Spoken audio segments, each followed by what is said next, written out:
ನಮಸ್ಕಾರ ವಾರ್ತಾ ಭಾರತೀಯ ವೀಕ್ಷಕರಿಗೆ ಈ ಸ್ಪೆಷಲ್ ಎಕ್ಸ್ಪ್ಲೇನರ್ಗೆ ಸ್ವಾಗತ. ನಾನು ಧರಣೀಶ್ ಪುಕ್ಕನಕೆರೆ. ಇಷ್ಟು ದಿನ ಫುಟ್ಪಾತ್ ತೆರವು ಕಾರ್ಯಾಚರಣೆ ಆಯಿತು.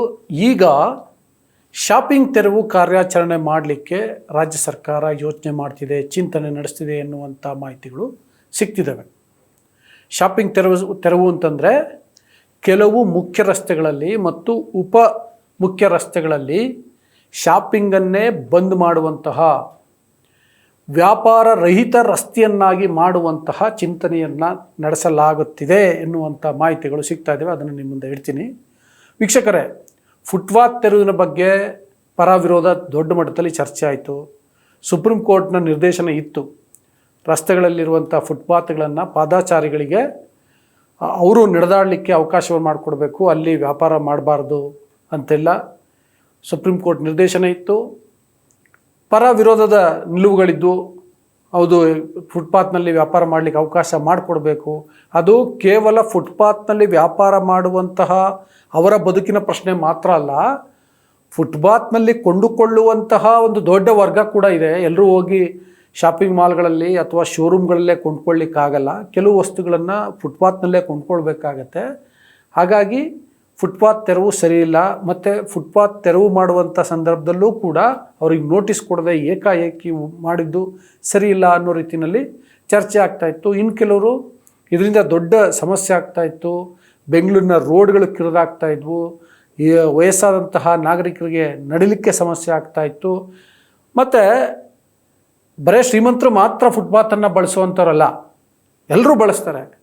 ಎಂಥದೇ ದೊಡ್ಡ ವೆಹಿಕಲ್ ಇದ್ದರೂ ಕೂಡ ಅವರು ನಡಿಲೇಬೇಕಾದಂಥ ಪರಿಸ್ಥಿತಿ ಇದೆ. ಸೊ ಹಾಗಾಗಿ ಫುಟ್ಪಾತ್ ತೆರವನ್ನು ಮಾಡಲೇಬೇಕಿತ್ತು, ಇದು ಬಹಳ ಒಳ್ಳೆಯ ಕ್ರಮ ಅಂತ ಕೆಲವು ಸಮರ್ಥನೆಗಳು ಕೂಡ ಇದ್ದಾವೆ. ಇಷ್ಟರ ನಡುವೆ ಈಗ ಇನ್ನೊಂದೆರಡು ಡೆವಲಪ್ಮೆಂಟ್ಗಳಾಗ್ತಿದ್ದಾವೆ. ಒಂದೇನಪ್ಪ ಅಂತಂದರೆ, ಬೆಂಗಳೂರಿನ ಪೊಲೀಸರು GBA ಆಯುಕ್ತರಿಗೆ ಒಂದು ಪತ್ರ ಬರೆದಿದ್ದಾರೆ. ಏನಂತಂದರೆ, ಈಗ ರಸ್ತೆಗಳಲ್ಲಿ ಮೇನ್ ರೋಡ್ಗಳಿಂತಲ್ಲ, ಬೇರೆ ಬೇರೆ ರಸ್ತೆಗಳಲ್ಲಿ ಈ ಪರಿತ್ಯಕ್ತ ವಾಹನಗಳು ಅಂತ ಬಳಸಿದ್ದಾರೆ ಅವರು. ಪರಿತ್ಯಕ್ತ ವಾಹನಗಳು ಅಥವಾ ಬೀಡಾಡಿ ವಾಹನಗಳು ಏನು ನಿಂತು ಬಿಟ್ಟಿರ್ತವೆ, ಅದರಿಂದ ಸಂಚಾರಕ್ಕೆ ಸಮಸ್ಯೆ ಆಗ್ತಿದೆ. ಅವುಗಳನ್ನು ತೆರವುಗೊಳಿಸಲಿಕ್ಕೆ ಸಾರ್ವಜನಿಕರು ಸಹಕರಿಸಬೇಕು, ಸಾರ್ವಜನಿಕರು ಮಾಹಿತಿ ನೀಡಬೇಕು ಅಂತೆಲ್ಲ ಮನವಿಯನ್ನು ಮಾಡಿಕೊಂಡಿದ್ದಾರೆ. ನೋಡಿ, ಇಲ್ಲಿ ಪರಿತ್ಯಕ್ತ ವಾಹನ ಅಥವಾ ಬೀಡಾಡಿ ವಾಹನ, ಬೀಡಾಡಿ ದನಗಳು ಅಂತ ನಾವೇನು ಬಳಸ್ತಾ ಇದ್ವಿ ಹಿಂದೆ, ಈಗ ಅವರು ಬೀಡಾಡಿ ವಾಹನಗಳು ಅಂತ ಬಳಸಿದ್ದಾರೆ. ಅವುಗಳನ್ನು ಕೂಡ ತೆರವು ಮಾಡಲಿಕ್ಕೆ ಅವಕಾಶ ಕೊಡಬೇಕು ಅಂತೇಳಿ ಒಂದು ಚರ್ಚೆ ಆಗ್ತಿದೆ. ಅದನ್ನು ಬಹುಶಃ ಕೈಗೆತ್ಕೊಳ್ತಾರೆ. ಮತ್ತು ಅದು ಸರಿ ಕೂಡ ಹೌದು. ಎಷ್ಟೋ ದಿನಗಳಿಂದ ರಸ್ತೆಗಳಲ್ಲಿ ಸುಮ್ಮನೆ ಹಂಗೆ ನಿಂತ್ಬಿಟ್ಟಿರ್ತವೆ, ಅದು ಕೇಳೋರೆಲ್ಲ ತುಕ್ಕಿಡಿತಿರ್ತದೆ, ಮತ್ತು ಅದರಿಂದ ಸಂಚಾರಕ್ಕೆ ಸಮಸ್ಯೆ ಆಗ್ತಿರುತ್ತೆ. ಅದೊಂದು ಕ್ರಮ ಕೈಗೊಳ್ತಾರಂತೆ. ಅದಲ್ಲದೆ ಕೆಲವು ಸಾಮಾನುಗಳು ಇಟ್ಬಿಟ್ಟಿರ್ತಾರೆ ಫುಟ್ಪಾತ್ಗಳಲ್ಲಿ, ರಸ್ತೆಗಳಲ್ಲಿ, ಅದನ್ನು ತೆರವುಗೊಳಿಸ್ಬೇಕು. ಈ ಅನಧಿಕೃತ ವಸ್ತುಗಳನ್ನು ಅಲ್ಲಿ ಇಟ್ಬಿಟ್ಟಿರ್ತಾರೆ ಅನಧಿಕೃತವಾಗಿ, ಅವುಗಳನ್ನು ತೆರವುಗೊಳಿಸ್ಬೇಕು ಅನ್ನುವಂಥದ್ದು ಕೂಡ ನಡೀತಿದೆಯಂತೆ.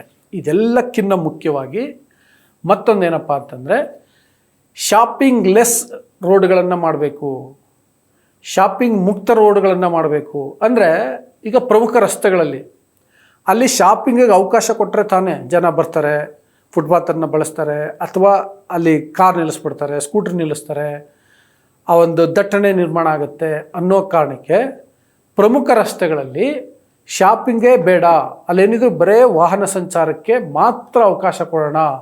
ಶಾಪಿಂಗ್ ಏನಿದ್ರೂ ಕೂಡ ಮುಖ್ಯ ರಸ್ತೆಗಳಿಗೆ ಹೊಂದಿಕೊಂಡಿರುವಂತಹ ಚಿಕ್ಕ ಚಿಕ್ಕ ರಸ್ತೆಗಳು, ಗಲ್ಲಿ ರಸ್ತೆಗಳು, ಅಲ್ಲಿಗಳಲ್ಲಿ ಮಾತ್ರ ಶಾಪಿಂಗಿಗೆ ಅವಕಾಶ ಕೊಡೋಣ.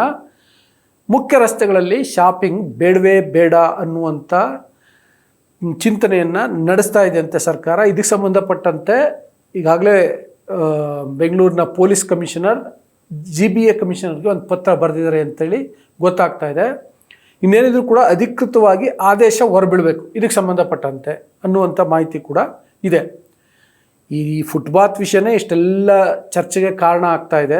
ಇನ್ನು ಶಾಪಿಂಗ್ ಮುಕ್ತ ಅಥವಾ ವ್ಯಾಪಾರ ರಹಿತ ರಸ್ತೆಗಳನ್ನು ಮಾಡ್ತೀವಿ ಅಂತ ಹೊರಟ್ರೆ ಆಗ ಇನ್ನೂ ದೊಡ್ಡ ಮಟ್ಟದ ಚರ್ಚೆ ಆಗ್ಬೋದು, ಮತ್ತೊಂದು ಸಂಚಲನ ಆಗ್ಬೋದು. ಯಾಕೆಂದರೆ ನೋಡಿ, ಫುಟ್ಪಾತ್ಗಳಲ್ಲಿ ಅಲ್ಲಿ ಸಣ್ಣ ಪುಟ್ಟ ವ್ಯಾಪಾರ ಮಾಡೋರು, ತಳ್ಳುಗಾಡಿಲಿ ವ್ಯಾಪಾರ ಮಾಡೋರನ್ನ ನೀವು ಖಾಲಿ ಮಾಡಿಸಿದ್ರೆ ಅವರು ಅನ್ಆರ್ಗನೈಸ್ಡ್, ಸಂಘಟಿತರಲ್ಲ. ಅಷ್ಟು ದೊಡ್ಡ ಮಟ್ಟದ ಪ್ರತಿರೋಧ ತೋರಲಿಕ್ಕೆ ಆಗಿಲ್ಲ. ಆದರೆ ಯಾವುದೋ ಪ್ರಮುಖ ರಸ್ತೆಯಲ್ಲಿ ಶಾಪಿಂಗೇ ಬೇಡ, ಅಲ್ಲಿ ವ್ಯಾಪಾರ ವಹಿವಾಟಿ ನಡೆಸೋದೇ ಬೇಡ ಅಂತಂದಾಗ ಅವರು ಒಂದು ಆರ್ಥಿಕವಾಗಿ ಶಕ್ತರು, ಎರಡನೇದು ಸಂಘಟಿತರು, ಅವ್ರಿಗೇನೇನೋ ಅಸೋಸಿಯೇಷನ್ ಮಾಡ್ಕೊಂಡಿರ್ತಾರೆ. ಅವರೆಲ್ಲ ಒಟ್ಟಾಗಿ ಹೋರಾಡುವಂಥ ಸಾಧ್ಯತೆ ಇರುತ್ತೆ. ರಾಜ್ಯ ಸರ್ಕಾರದ ಮೇಲೆ ಒತ್ತಡ ಇರುವಂಥ ಸಾಧ್ಯತೆ ಇರುತ್ತೆ. ರಾಜ್ಯ ಸರ್ಕಾರ ಇದನ್ನು ಅಂದರೆ ಈಗೇನು ಫುಟ್ಪಾತ್ ತೆರವು ಕಾರ್ಯಾಚರಣೆಯನ್ನು ಮಾಡ್ತಲ್ಲ, ಅಷ್ಟೇ ಎಫೆಕ್ಟಿವ್ ಆಗಿ ಈ ವ್ಯಾಪಾರ ರಹಿತ ರಸ್ತೆಗಳನ್ನಾಗಿ ಮಾಡುವಂತಹ ಕೆಲಸವನ್ನು ಮಾಡುತ್ತಾ ಅನ್ನುವಂಥದ್ದನ್ನು ಕಾದು ನೋಡಬೇಕು. ಒಟ್ಟಿನಲ್ಲಿ ಅಂಥದ್ದೊಂದು ಚಿಂತನೆ ನಡೀತಿದೆ ಅಂತೆ. ಸೊ ಆ ವಿಷಯವನ್ನು ನಿಮ್ಮ ಮುಂದೆ ಇಟ್ಟಿದ್ದೀನಿ. ಈಗ ನಿಮ್ಮ ಅಭಿಪ್ರಾಯ ಏನು ಅಂತ ಕಮೆಂಟ್ ಬಾಕ್ಸಲ್ಲಿ ತಿಳಿಸಿ. ರಾಜ್ಯ ಸರ್ಕಾರ ಫುಟ್ಪಾತ್ ತೆರವು ಮಾಡ್ತಿರೋ ಸರಿನಾ ತಪ್ಪಾ? ಜೊತೆಗೆ ಹೀಗೆ ಶಾಪಿಂಗ್ ಲೆಸ್ ಮಾಡ್ತಿರೋದು ಅಥವಾ ವ್ಯಾಪಾರ ರಹಿತ ರಸ್ತೆಗಳನ್ನ ಮಾಡ್ತೀವಿ ಅಂತ ಹೇಳ್ತಿರೋದು, ಸಣ್ಣ ಪುಟ್ಟ ಗಲ್ಲಿಲಿ ವ್ಯಾಪಾರ ಮಾಡಿ ಅಂತ ಹೇಳ್ತಿರೋದು, ಇದು ಏನೋ ಪ್ರಾಕ್ಟಿಕಲಿ ಸಾಧ್ಯನಾ? ಗೌರ್ಮೆಂಟ್ ಇದನ್ನು ಎಫೆಕ್ಟಿವ್ ಆಗಿ ಮಾಡುತ್ತಾ? ಇದರಿಂದ ಉಪಯೋಗ ಆಗುತ್ತಾ? ಅಂತಿಮವಾಗಿ ಎಲ್ರಿಗೂ ಸುಗಮವಾದಂತಹ ಸಂಚಾರ ವ್ಯವಸ್ಥೆ, ಎಲ್ರಿಗೂ ಸುಗಮವಾಗಿ ಎಲ್ಲ ಸಾಮಾನುಗಳು ಸಿಗುವಂಥ ವ್ಯವಸ್ಥೆ, ಬದುಕುವಂಥ ವ್ಯವಸ್ಥೆ ಆಗತ್ತಾ? ರಾಜ್ಯ ಸರ್ಕಾರದ ಚಿಂತನೆ ಬಗ್ಗೆ ನಿಮ್ಮ ಅಭಿಪ್ರಾಯ ಏನು ಅಂತ ಕಮೆಂಟ್ ಬಾಕ್ಸಲ್ಲಿ ತಿಳಿಸಿ.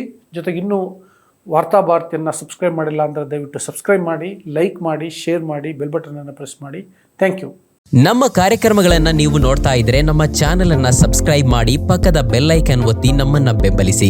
ಹಾಗೆ ನಮ್ಮ ಕಾರ್ಯಕ್ರಮಗಳನ್ನ ಲೈಕ್ ಮಾಡಿ, ಕಮೆಂಟ್ ಮಾಡಿ, ಅದನ್ನ ಬೇರೆಯವರಿಗೂ ವಾಟ್ಸ್ಆಪ್ ಮೂಲಕ ಶೇರ್ ಮಾಡಿ. ನೀವು ಹೀಗೆ ಮಾಡಿದಾಗ ನಮ್ಮ ಚಾನೆಲ್ ಇನ್ನಷ್ಟು ಮತ್ತಷ್ಟು ಜನರಿಗೆ ತಲುಪಲು ನೀವು ನಮ್ಮೊಂದಿಗೆ ಸಹಕರಿಸಿದ ಹಾಗಾಗುತ್ತೆ. ಇದು ನೀವು ಯಾವುದೇ ಖರ್ಚಿಲ್ಲದೆ ಕೆಲವೇ ಸೆಕೆಂಡುಗಳಲ್ಲಿ ನೀಡಬಹುದಾದ ಸಹಕಾರ. ಧನ್ಯವಾದಗಳು.